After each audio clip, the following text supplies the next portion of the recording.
The Nikon Z6 Mark III just got released, and the Canon EOS R5 Mark II is going to get released. I don't know if it's going to be called the R5 Mark II, but the second generation, the R5, is going to get released in a few months. In a few months, yes, I guess. And I feel like these two cameras are going to be, I would say, generation defining for the industry in general. I mean, the photography and videography industry, because we're not that far apart from each other. And I'll tell you my reasons why I think this. Now, I made a video recently talking about why I feel like photographers should actually look forward into the future and try to build themselves towards the change in industry that has been happening for the longest time, but is so obvious for us to see right now. If you want to watch that video, I'll put a link in the description below and also put a card up here. Check it out, right? And the reason why I made that video was because I was looking at the Z6 Mark III and also, with the rumors that are coming out about the R5 Mark II, and also talking to somebody I know in Canon about the R5 Mark II. Like I said, I don't know if that's what it's going to be called.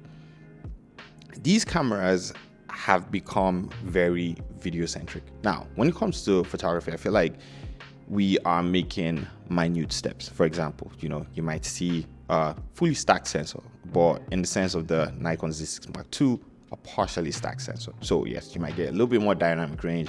It's going to be faster read speeds. So if you're taking, a ton of shots, but I mean, people survived with images that were shooting 6 frames per second. I think my Canon 6D shot 6 frames per second. Yeah, so I don't know, something like that. But 6 frames per second is just fine for most of us, right? But anyways, I digress.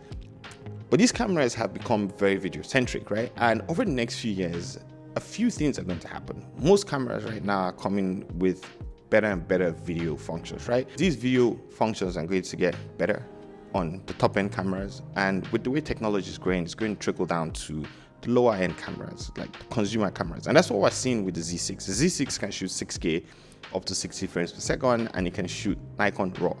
In a camera, that's internally, by the way, not externally. In a camera that is $2,500 US. I feel like that is crazy.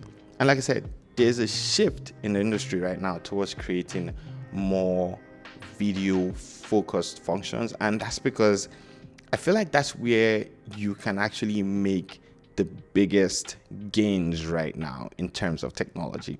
I feel like photos have gone to a place where over the next few years, I don't think they will get any better. Maybe there'll be an increase in dynamic range here and there, in low noise performance here and there. But when it comes to video, there's still quite a lot that these camera manufacturers can do. For example, right?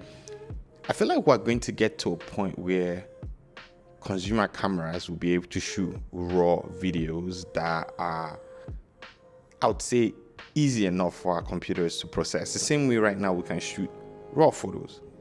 It's not too far ahead of us, to be very honest. We'll get to a point where it's going to be easy for you to manipulate videos more than photos. Remember, a couple years ago, we were still shooting 8-bit video. And right now we've moved to 10-bit, and it was 10-bit 420, and now it's 10-bit 422, and now we have Apple ProRes RAW, and now we have NRAW, we have Canon RAW, we have Blackmagic RAW, obviously we have like the big boys like the Reds and all that stuff. But like I'm saying, in the next few years, consumer cameras like right now, the Z6, now I'm talking about the next few years, the Z6 right now can shoot RAW and it can shoot it internally. So I feel like there's still a lot of progress to be done when it comes to videos. Unlike for photography, where I think that we've hit the point where we can't really do much more with the quality of our images because they're really good. What's going to happen over the next few years? Maybe there'll be 100 megapixel camera, right? And as we all know, megapixels don't really do that much after they get to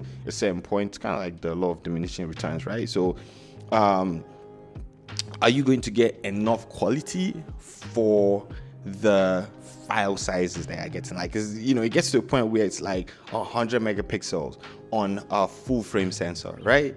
The quality that you're going to get from that, would it be good enough for you, or will it match the file size? For example, maybe at that point you'll be getting file sizes that are like 100 megabytes per file size. Like, is the quality that you're gaining from that extra 50 megabytes of size, is it good enough for you to actually now start spending a ton ton of money on hard drives and space, instead of just sticking with like a 45 megapixel camera.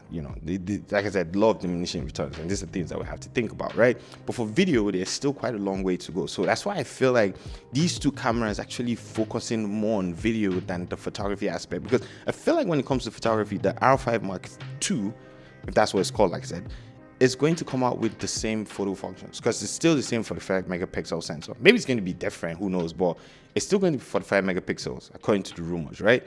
But right now it's going to focus more on videos. It's going to have an internal fan for cooling, external fan also for cooling. But anyways, it's just going to have fans for cooling, and they just want to merge the R5C with the R5 and make it a better video camera for consumers and professionals and semi-professionals and whatever it is that we are. But yes, like I'm saying, these two cameras moving this way, especially the fact that both of them are still industry leaders. Yes, we still have Canon, Sony, and Nikon when it comes to the industry. Sony's been doing this thing for the longest time, especially with the release of the FX3, the FX30. But I feel like those were just video-focused cameras, right? But right now, what's happening is that we're having hybrid cameras, basically. Now I'm not saying that the FX3 and the FX30 can't take photos, but right now we have cameras that can take, or we're going to have cameras that can take 45 megapixel stills, right? And also shoot raw videos, like we've had that with Canon, like obviously the R5 and 8K. But what I'm saying is that we're going to have better video codecs.